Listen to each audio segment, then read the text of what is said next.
Welcome to our channel, Ricky&Marichu vlog. Today our menu is pork adobo with sukang pinakurat.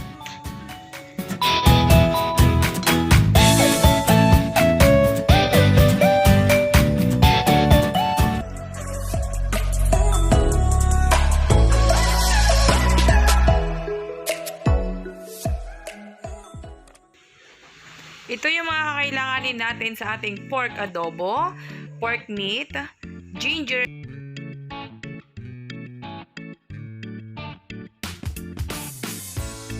and then garlic,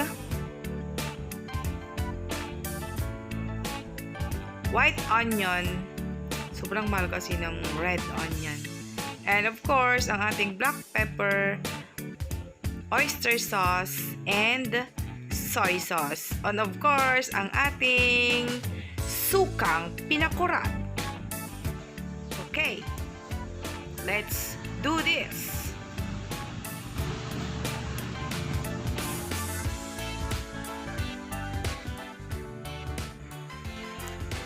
First step is to heat a pan using cooking vegetable oil, and let's start. Igisa natin ang white onion, garlic,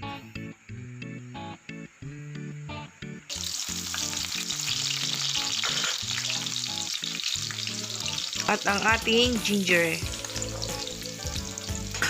Pampatanggal kasi ito ng lansa din ng ating meat. Cooking vegetable po yung oil na ginagamit ko ngayon. And then, ilagay na natin ang pork meat na adobo cut. Adobo cut, kasi binili ko na to sa grocery store.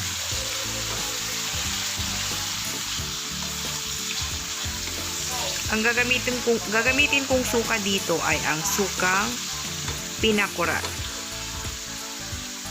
And if you guys at gusto nyo ng sukang pinakurat, dim is the key.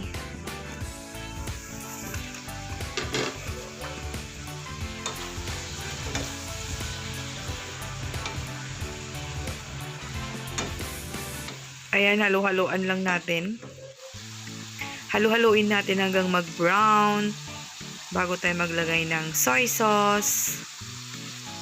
So, brown na siya. Pwede lang maglagay ng soy sauce.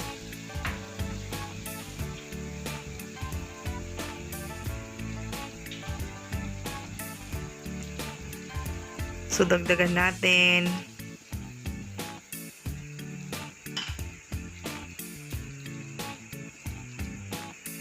Black pepper. Ito yung mga pampalasa natin. Tapos haluin.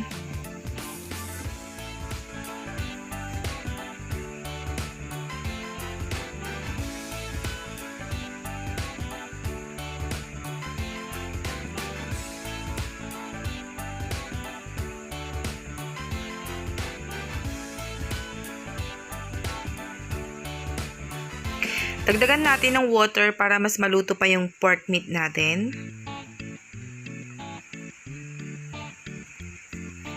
Tapos takpan, and then pakuluan.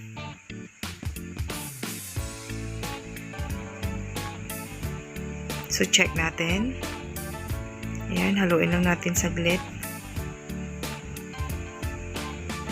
Hayaan nating bumaba yung tubig.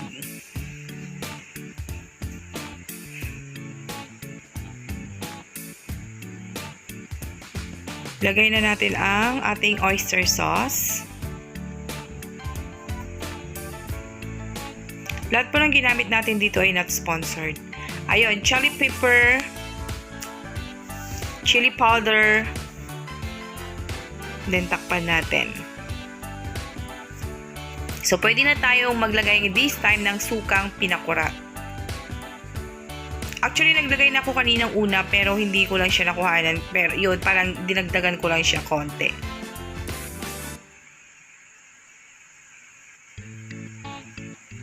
A little bit of sugar just to balance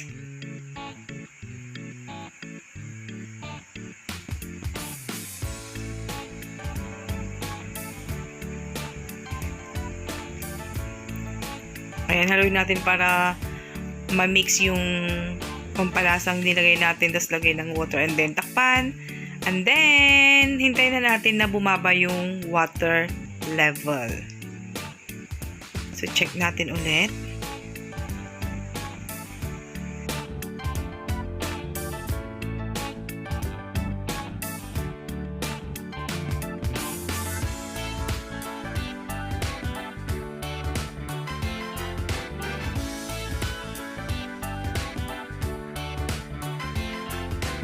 So, ito na.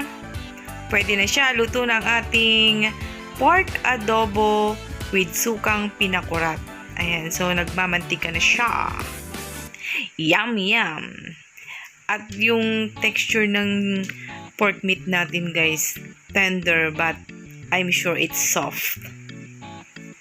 Tender but soft. So, kainan na, guys. Tcharan!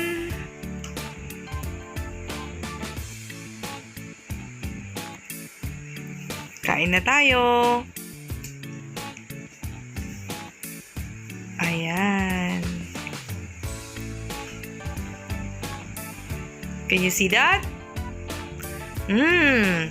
Sino nagki-crave ng pork adobo? Especially now, mahal ang adobo mahal ang pork meat ngayon dito sa Pilipinas. So, matagal kami hindi nag-pork meat. Puro kami beef.